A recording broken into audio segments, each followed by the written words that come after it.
We've been watching the Governor's State of the State address live here at the New Mexico PBS studios. I'm here with a distinguished group to take us through some of the reactions, starting with our colleague, former Minority Whip in the State House, Dan Foley. He's here with us with his reactions. Also with us is Eric Witt, former staffer and Deputy Chief of Staff under Governor Richardson. We also welcome back to the table UNM political science professor Lana Atkinson and Tom Garrity, our old friend, public relations guru at the Garrity Group. He's back too. Now let's start. I want to go around the table real quick just to get some summary of what you felt, heard, sensed. Tom, let me start with you. What were your biggest takeaways from the governor's speech? Well, it was what was said and what wasn't said. To me, the big surprise was, only because I hadn't heard that much about it, and all the hype leading up to it was DWI. Right. That was kind of a out of left field as far as obviously a very serious issue. But she had all the things that she led up that she was going to talk about as far as economic development, education. Those were keys to her her whole platform as far as this legislative session. Sure. Your sense of her tone in this. We just came off an election cycle where she and her team played it pretty tough. Yeah. And there were fences to be mended. Was there something you heard in there? I didn't hear anything. I saw a lot of really good stage play. We were talking a little bit about that, as far as with the gentleman through the Albuquerque Reads program, recognizing the teachers from Anthony. All very good, playing to the camera, things of that nature. But I didn't, outside of recognizing the president pro tem, she stayed out of that, and I thought that was good for her. Interesting. Dan, good to see you again. It's been some weeks. Hope you had a good holiday. Your sense of, I want to stay on this tone issue for just a quick second, then peel back a little bit. What did you make of the tone from the governor here? I think it was consistent with the tone she's had every year. I mean, I think she's very confident in her agenda. She doesn't mince words. She comes in, she tells you, this is what I'm going to present to you, and this is why I think you should be for it, and good luck. Right. She doesn't try to cut deals. She doesn't beg. She doesn't try to, cajole them. She just says, here it is. Sure. And so I think she was very consistent with how she's been every year. I think, the line of that requires us to compete for the future of our children was a great line. Setting up this session to be competing for our children's future, I think is a good tagline, one you may see come back in campaigns in the future. If it doesn't go well. I think also we got to touch on, we keep hearing the idea about the tone of the last election, and I'm always confused by it. I mean, the tone of the last election being she held people accountable for their voting record. I mean, she held people accountable for the issues that they stood for or didn't stand for. And somehow that's bad in some people's minds. I think if you're a state senator or a state representative, you should do what you think is right, and you should be willing to go home and defend yourself when you do that. I think attacking someone personally, attacking their family, that's out of bounds. But I think if you take a stance on an issue, I'm for this, or I'm for that, or I'm not for this, or I'm not for that, I think that's what she made the election about. And I think what she's done is she's put the legislature on notice. She came in the first 2 years, I'm going to have an agenda and I'm going to hold you accountable. This was her first time to go after people and hold them accountable, and she did. Lana, good to see you again. Hope you had good holidays too. I'm thinking back to her first State of the State. Nervous. It's your first time doing it.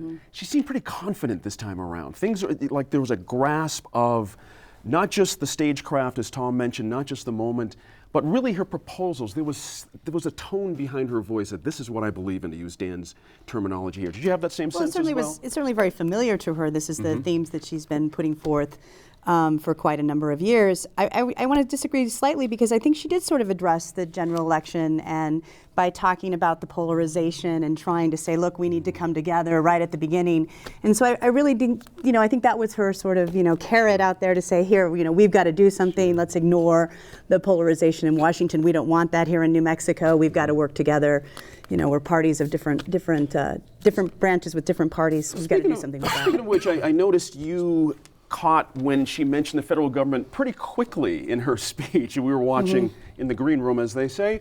That caught your eye. Why did that catch your eye so quickly? I've been in New Mexico now for 18 years, and when I think about when I first came to New Mexico, I didn't think that it was a very polarized, and that the legislature, maybe I'm wrong, maybe I was naive, and I've seen what I believe it to get it more polarized over time, and to take on that flair and tone that we see in Washington more and more, so that when you go to the legislature now, it's like, oh, you're a Democrat, that's your proposal, I'm a Republican, I must be against it.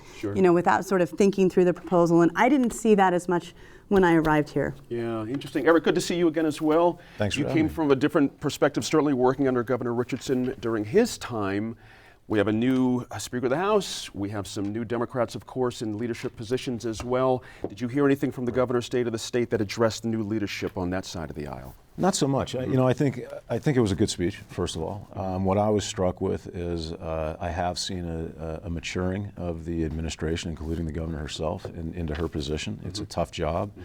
It's nothing you can prepare for ahead of time. You really have to learn on the job. What did she do better this time around for you than she hasn't done in the past? I thought the tone of her speech and her approach was less edgy, maybe, I would say, than it has been in the past. I think that it included a lot of proposals openly that came from the other party, the Obama administration, Democrats, and Republicans as well. I take her at her word, obviously, that they want to work in a bipartisan fashion. And to me, the content and the scope of the speech indicate, again, a maturation and a switch. One of the criticisms early on of the current administration was having a hard time distinguishing politics from governance. Sure. And this speech, to me, reflects a growing into the position. Dan, let me go back to you on Medicaid expansion. There was some question whether she was going to go for it or not. The betting money was she was, and she did. And do you think she made a credible case to those who are not with her on getting into this program that this is the right thing to do? I don't think she did. Saying that if the feds stop funding, then we're going to stop the expansion. Right. We already know that can't happen. Sure. I mean, Governor Johnson tried to do that, and Max Call and Manny Aragon took him to court, and the court said it's an entitlement program. Once the people are on it, you don't have to add new ones, but you can't take them off. And so adding 170,000 potential new people to the Medicaid rolls could turn out to be extremely costly to the state in the future. I'm not sure, and I don't have all the facts. That's never stopped me before. I'm not sure that the short-term gain is going to outweigh the long-term repercussions when the feds stop funding. And that's still an open discussion, as they say, but she did throw a line in the sand, didn't she? She did. Right, exactly right. Let's stay on that one, Lana. Again, the atmospherics, that's an overused word, but again, Medicaid's a tough one for a lot of people. And it's also a tough one if she didn't go for this program, considering those 170,000 or whatever the number is that wouldn't get coverage. Did she make a case here for that? Well, it wasn't a very big case. There was only a paragraph actually devoted to the issue, and she didn't provide a lot of argument about why, other than, we need this expansion. Drawing a line in the sand, well, she's only, going to be governor for maybe 6 more years. That's a policy that you're putting forth for a much longer period of time. Sure. Eric, would you agree with that? Is that something she can sustain? She's thrown it down now. It's hers now. She has to make this work. Could she potentially double back on this? Honestly, that would be a tough way to go, it would seem to me. Well, as Dan mentioned, there's already legal precedent Sure. for having to maintain the roles at levels, current levels, or whatever you expand them to. I thought it was a very astute political move, quite frankly, for her to not only agree to the Medicaid expansion, but do so rapidly. I think she was only the second Republican governor in the country to accept this. I think it's good for New Mexico. Healthcare in New Mexico is particularly troublesome to get your head around that problem. There aren't a lot of options in this state that there may be in other states. This is one of them. I think it's going to be part of an evolution of the larger national issue around healthcare in New Mexico. We'll just have to see how it goes. Sure. Tom, the big word, the buzzword for this year, if I'm going to take one for me, is competition. We need to be competitive. Some version of the word competition of being competitive. That was a meme you could feel all throughout this thing. Did she make the case that mimicking Arizona's corporate tax rate is the way to get this done? I asked that if Arizona's is so good, why don't we go lower if we want to be competitive than that? So, right. Well, I think she did a good job of saying a real specific, saying, okay, let's lower the tax rate to 4.9%. What she didn't say, obviously, is okay, what's going to give? If we cut it that much, something is going to have to be taken out of the funding structure. A couple of things along the economic development aspect that stuck out to me. One is that she only mentioned 2 companies in her State of the State. One was the barbershop that is struggling to hold on, and the other is a company that decided to choose Texas over New Mexico, That's right. while only citing 2 Albuquerque companies, or 2 companies that moved to Albuquerque because of the aviation industry. And not by name either. And not by name. Sure. And that was really surprising, because we should be celebrating companies that work here. The other thing that jumped out to me that I'm somewhat critical of is that she's offering or proposing to offer a tax credit for every job created and retained over the next 2 years. What about the small businesses that have been struggling along for the last 4 years? Why not do a retroactive tax credit, say, you know what, we know you've been going through a lot of hard times. Instead, it's all focused on the future. And I understand that, you know, it would be an accounting nightmare, but it's just the semantics of all of that. Sure. On that point, Lana, you know, a lot of people are talking, is this bold enough? You know, leading up to, are we going to hear something bold enough? Is what Tom's getting at, is this bold enough just to give a tax credit to small business?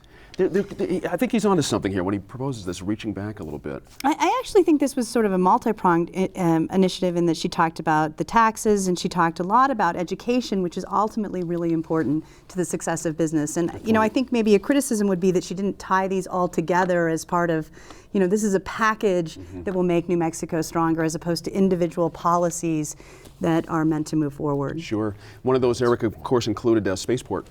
An Well, interesting did include turnaround Spaceport. here, right? Exactly. You were involved, not directly as a part of that team, but you were in that administration when that came to pass. I was directly involved in You were, Spaceport. as a matter of fact, you were part of the team. You led the team. Did we miss a window here? And when I say we, I mean the governor. Did she come out strongly enough a year and a half ago to make this situation a little bit better, or is this enough to rescue a situation that some folks are very panicked about that could be slipping through our fingers? Well, you know, there were a few initiatives that were put on hold over the last couple of years. I think while the current administration both assessed programs and got their head around what it means to, you know, run a state. I think after that assessment, Governor Martinez and her team has come to the conclusion that Spaceport is a tremendous asset potentially for the state of New Mexico.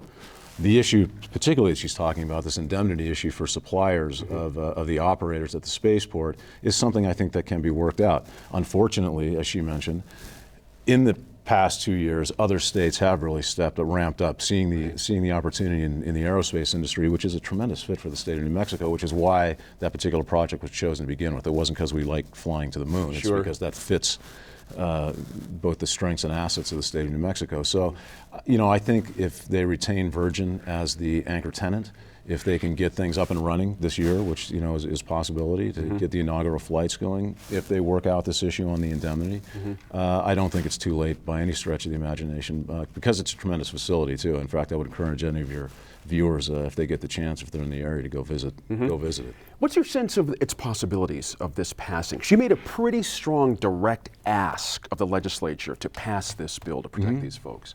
It was their first direct ask, as I read it. Here. This is probably the third or fourth time that they've tried to do this.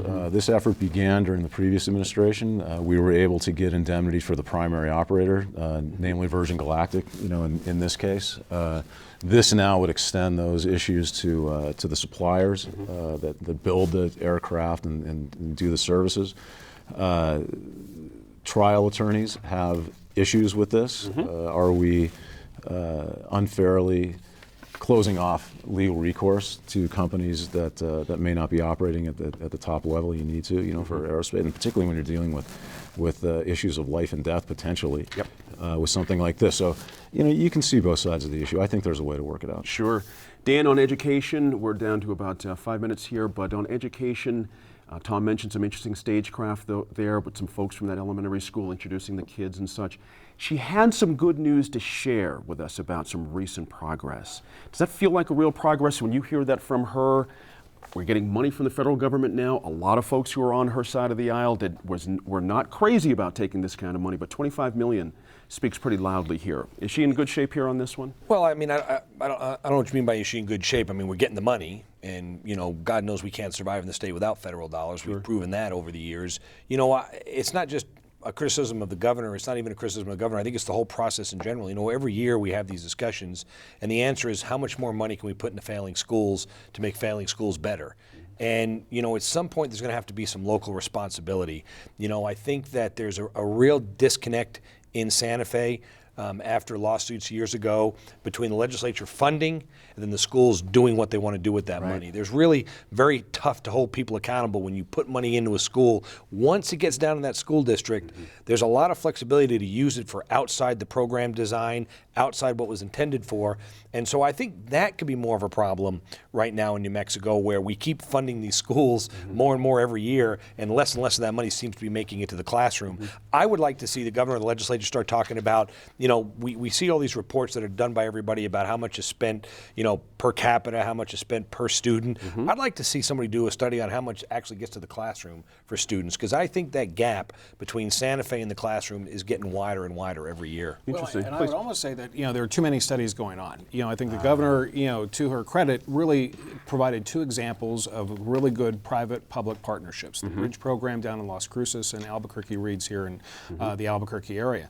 The challenge that I think we all have in Albuquerque is, and maybe this is what the governor does very well, is that she sheds light on what is happening in the southern part of the state.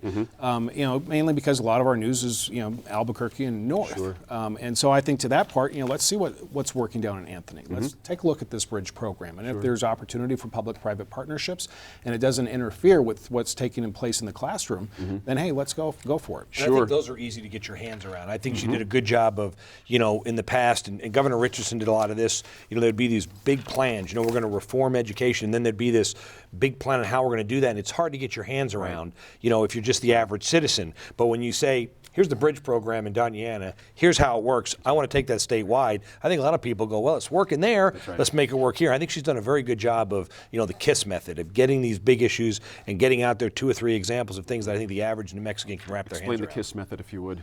Keep it simple, sir. There you go. Oh, well, I like that. I like that. Just thinking on your feet. Right, there you go. Lana, interesting about in her budget proposal, $4.5 million directly to the state's lowest performing schools, $11.3 million for the highest performing teachers to hire additional math and science teachers. She had spent some paragraphs on that if you want to talk about it in a text format. But what's interesting, and she makes a good point, that we hear it here in New Mexico PBS all the time, we need more math and science teachers. It's been an endless mantra for years. Is she getting close to something here with that? Is she the one to finally punch that through? Well, we have to wait and see. We have to wait and see on that. As a social scientist, I guess I don't want to. I think that sometimes we emphasize math and science at the expense of other curriculum that are equally important, and we really focus on reading and math, and actually not on science in the state, as far as I can tell. But right. If you had your druthers, what would you like to see included in there, as well as STEM and math and science? So is the arts, should they be equally absolutely. as? Language. We heard from the young man that wrote that book. Was it The Governor Rocks? He wanted to be either an artist, a mall cop, or a policeman. So an artist is in there somewhere. It's That's not right. So 3 of the That's yeah. right. Yeah, I think they're all important. They're all important to making Sure. making a society work and making an individual a whole person. Sure. I want to stay on Dan's point, Eric. On the stagecraft of this, using real life situations that are working. Because when you think about it, we have not had really people I mean this respectfully, to parade in front of other New Mexicans and say, look, this works. We're getting some traction here. We've got some things going. Governor Richardson was very good at stagecraft of this type. Did the governor make a good solid point here by using those kids? Yes, again, you always want to tie abstract concepts to concrete examples. That's always the way to get the message across. And as Dan said, keep it simple, sir. And nothing works better than being able to say, look, here's my idea. Sure. There it is, right there. Right. I want to thank you all for stopping in live on this brisk day. I hope everyone's staying warm at home while you're watching this. Tom Garrity, Dan Foley, Lana Atkinson, Eric Wick. Thank you all for coming in for the 3rd State of the State address for Governor Susana Martinez. We will see you Friday night on New Mexico PBS Channel 5.1 with full recap, full reaction. We'll see you then.